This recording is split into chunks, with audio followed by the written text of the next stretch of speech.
Bonsoir à toutes et à tous. Je suis très heureuse de vous retrouver en ce samedi 6 décembre 2025. Vous regardez Inside News RDC, l'heure de vérité sur l'actualité de notre pays. L'encre est à peine sèche à Washington, mais le sang continue de couler au Kivu. C'est le paradoxe congolais qui nous saisit à la gorge ce soir. Alors que Donald Trump parle de miracle et que Félix Tshisekedi et Paul Kagame ont apposé leur signature sur un document censé arrêter 30 ans de tragédie, la guerre, elle, ne connaît pas de trêve. Au sommaire de cette édition spéciale, le miracle de Washington a-t-il un avenir? Entre l'optimisme de la Maison-Blanche et la prudence glaciale de l'Union européenne, nous décrypterons les non-dits d'un accord qui divise déjà la classe politique à Kinshasa. Sur le terrain, la réalité est brutale. Le Burundi est désormais visé. Pour la première fois, des obus tirés depuis la RDC ont frappé le territoire burundais, menaçant d'embraser toute la région, tandis que le M23 avance vers Uvira. Dans ce chaos, l'État tente de restaurer l'autorité. 4 généraux congolais condamnés pour lâcheté. Ils avaient fui Goma devant l'ennemi en janvier de cette année lors de l'avancée de la coalition M23 et de l'armée rwandaise. La justice militaire frappe fort. Nous parlerons aussi économie avec un bras de fer inédit entre le ministère des Finances et la Banque centrale. Et une lueur d'espoir venue de Londres pour nos agriculteurs. Enfin, le rêve est permis. La RDC connaît ses adversaires potentiels pour le Mondial 2026. Le Portugal de Cristiano Ronaldo est sur notre route. Nous vous rappelons avoir diffusé cet après-midi, comme promis, notre dossier spécial « Accord de Washington ». Le Congo vend-il sa paix ou conquiert-il sa souveraineté? N'hésitez pas à la regarder et à la partager, car tous les Congolais doivent avoir connaissance de la vérité et des enjeux de cet accord. Restez avec nous. Voici le développement des informations d'aujourd'hui. Ouvrons ce journal par l'événement qui fait la une de toutes les chancelleries mondiales. Les accords de Washington. Jeudi 4 décembre, sous les ordres de l'Institut des États-Unis pour la paix, rebaptisé pour l'occasion Institut Donald Trump pour la paix. Une scène que beaucoup jugeaient impossible s'était produite. Félix Tshisekedi, Paul Kagame et Donald Trump réunis pour une signature historique. Le président américain n'a pas tari d'éloges sur sa propre médiation. Écoutez ces mots, rapportés par la presse internationale. Il parle d'un miracle, affirmant avoir résolu l'un des pires conflits du monde dès son arrivée au pouvoir. Pour Donald Trump, Tshisekedi et Kagame sont désormais des héros qui vont créer un avenir meilleur pour leur peuple. Mais au-delà des sourires de façade et des poignées de main protocolaires, qu'y a-t-il vraiment dans ce texte? La BBC Afrique nous rapporte les points clés.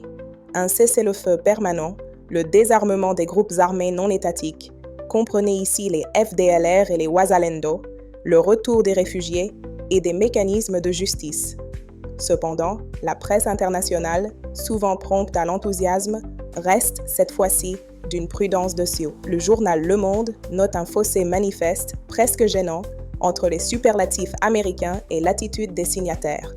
Les présidents Tshisekedi et Kagame n'ont pas manifesté le même optimisme débordant que leur hôte américain. Le président burundais Evariste Ndayishimiye, témoin de la scène, a d'ailleurs lancé cet avertissement lourd de sens.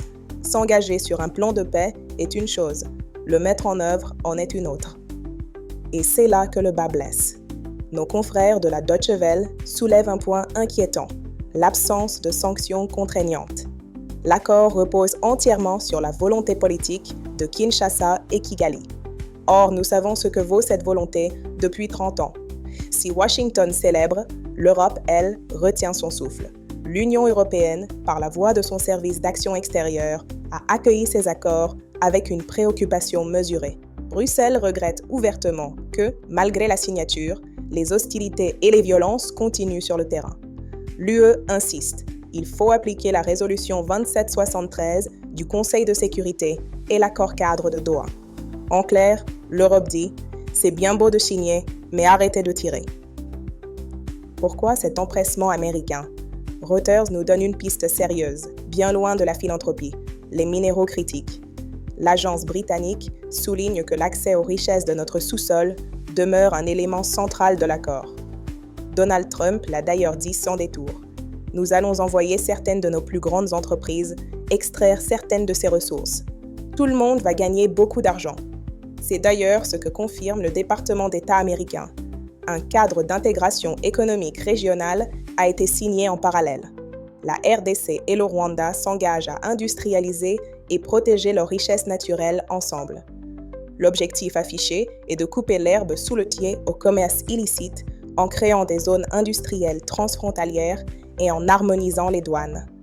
Une vision économique pour sceller la paix ou une manière de légaliser le pillage. La question reste posée. Ici, à Kinshasa, les réactions sont vives et la classe politique est en ébullition. D'un côté, nous avons l'analyse juridique. Maître Jean-Marie Kabengela, avocat au barreau de Kinshasa, s'est prêté au jeu des questions-réponses.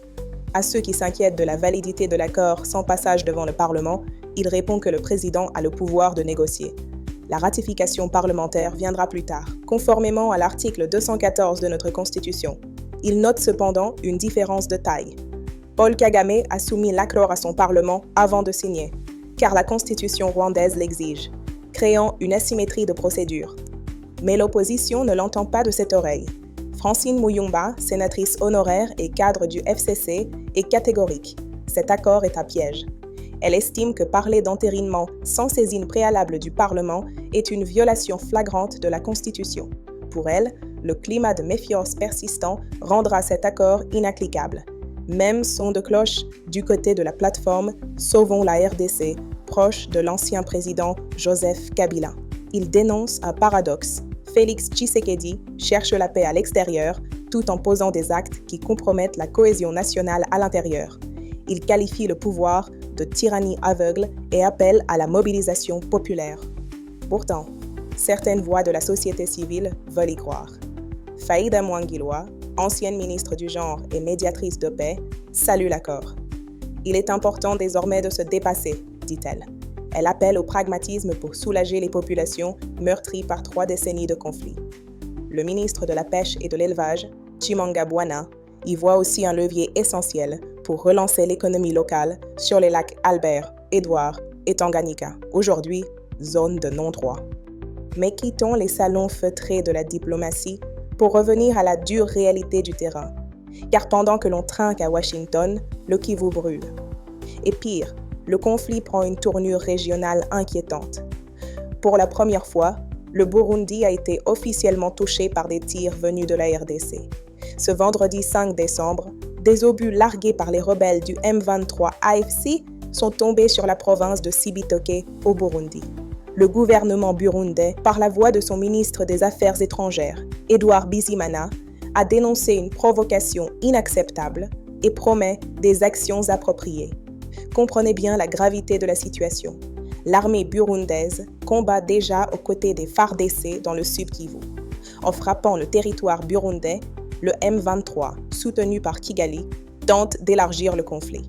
Les analystes redoutent une régionalisation totale de la guerre. Sur le front du Vira, la situation est critique. Les rebelles du M23, alliés aux miliciens Twirwaneho, ont pris le contrôle de la localité de Rurambo dans les Hauts-Plateaux.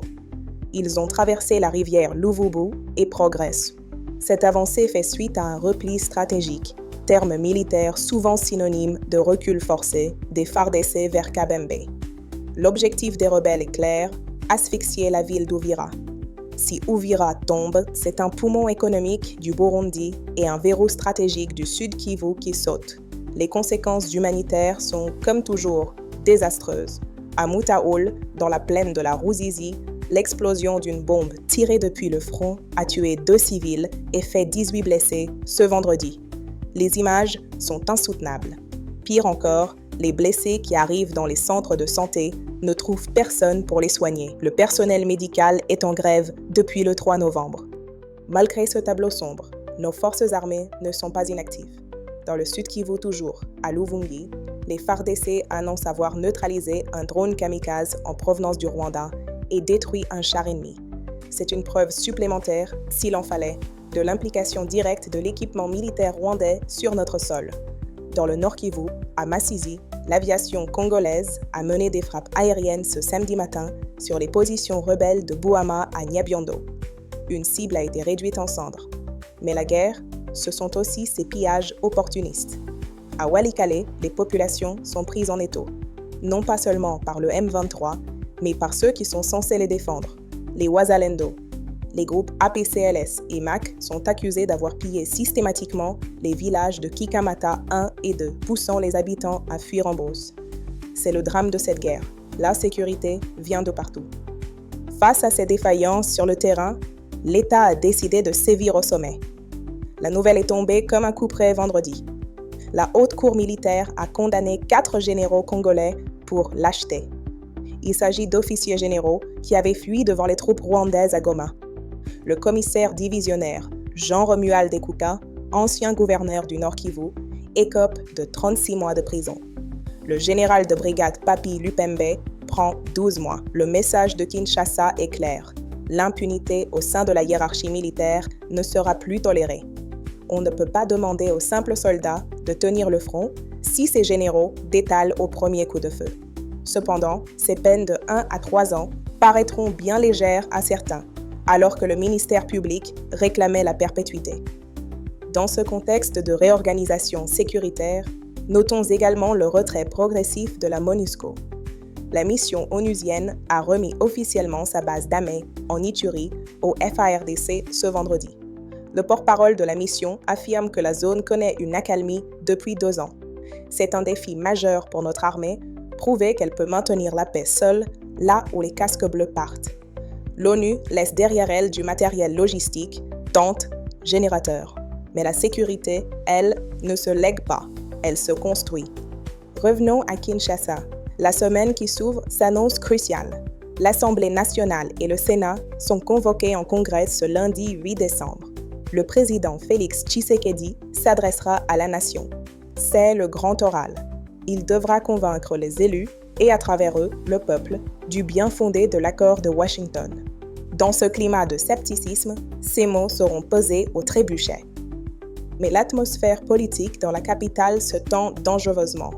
Jean-Marc Kabound, figure de l'opposition et leader de la coalition de la gauche congolaise, a été agressé et blessé à la tête ce vendredi lors d'un meeting au camp Luka. Selon son parti, il a été pris pour cible par des individus armés identifiés comme des Kuluna, alors que la police intervenait de manière musclée. Son parti pointe du doigt des proches du ministre des Droits humains, Samuel Mbemba, ce que la justice devra vérifier. Si la violence politique refait surface dans les rues de Kinshasa en pleine crise sécuritaire à l'Est, c'est la démocratie qui vacille. Au chapitre économique, une guerre de tranchées, plus feutrée celle-là, oppose 2 institutions majeures du pays. Le ministère des Finances a publiquement recadré la Banque centrale du Congo, BCC. La BCC se félicitait de ses performances et du raffermissement du franc congolais. Faux rétorque le cabinet du ministre Fwamba, qui qualifie l'analyse de la Banque centrale d'erronée et inexacte. Le ministère accuse la BCC d'inclure des avances fiscales pour gonfler les chiffres, masquant une baisse réelle des recettes due justement à l'appréciation du franc. Ce désaccord public entre le trésorier et le banquier de l'État fait désordre, alors que le président Tshisekedi venait de vanter la coordination renforcée entre ces 2 institutions face à la directrice du FMI à Washington. Heureusement, il y a de bonnes nouvelles pour nos entrepreneurs. Le Royaume-Uni lance un partenariat commercial majeur avec la RDC. Grâce au Developing Countries Trading Scheme, DCTS, 99% des produits congolais peuvent désormais entrer sur le marché britannique sans droit de douane. Décryptons cette info. Le DCTS est le système qui remplace les anciennes préférences commerciales de l'UE post-Brexit. Pour un agriculteur congolais, cela signifie que ses piments, son café ou son cacao peuvent être vendus à Londres moins cher que ceux des concurrents non exemptés. C'est une opportunité en or à condition de respecter les normes de qualité. L'ambassadrice britannique Alison King parle de faire de la RDC une force mondiale sur le marché agricole. Sur le plan des infrastructures, l'Agence congolaise des grands travaux, ACGT, affiche sa satisfaction. La route Kasomeno-Kasenga, vitale pour les échanges avec la Zambie, avance. L'objectif est d'asphalter 10 km d'ici la fin de l'année. Le pont de Chaloué, ouvrage clé de ce corridor, voit ses fondations sortir de terre. C'est concret et c'est ce genre de projet qui désenclavera nos provinces. Autre reprise en main spectaculaire, l'hôpital du Cinquantenaire. l'État a officiellement récupéré la gestion de ce joyau hospitalier. Le partenaire privé indien a été éjecté pour manquement grave, non-paiement de 40 millions de dollars, comptabilité douteuse, équipement non livré. Le ministre de la Santé promet de refonder cet hôpital pour l'intérêt général. Espérons que la gestion publique sera cette fois à la hauteur de l'ambition. Par contre, alerte rouge à Kananga. Un ravin géant menace de couper la ville du reste du monde. Situé à Lukonga, ce monstre d'érosion n'est plus qu'à 2 mètres de la voie ferrée et de la route nationale 41. Si rien n'est fait dans les jours qui viennent, le train ne passera plus.